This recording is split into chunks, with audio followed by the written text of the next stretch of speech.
বলছি আপনার কাছ থেকে আগ্নেয়াস্ত্র পাওয়া গেছে, কি বলবেন? ঘরে গিয়ে রেখেছে পুলিশে।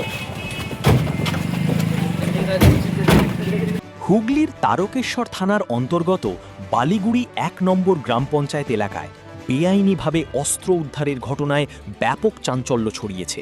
পুলিশ সূত্রে খবর, গোপন সূত্রে পাওয়া তথ্যের ভিত্তিতে অভিযান চালিয়ে অভিযুক্ত সিকান্দার সাউ ওরফে টুনটুনের বাড়ি থেকে আগ্নেয়াস্ত্র উদ্ধার করা হয়।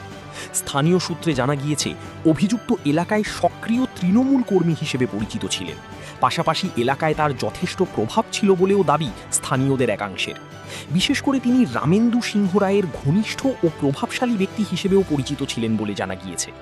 পুলিশ ইতিমধ্যেই ঘটনায় তদন্ত শুরু করেছে। ধৃত অভিযুক্তকে আজ আদালতে তোলা হবে বলে পুলিশ সূত্রে খবর। ঘটনাকে কেন্দ্র করে এলাকায় রাজনৈতিক মহলেও শুরু হয়েছে জোর চর্চা।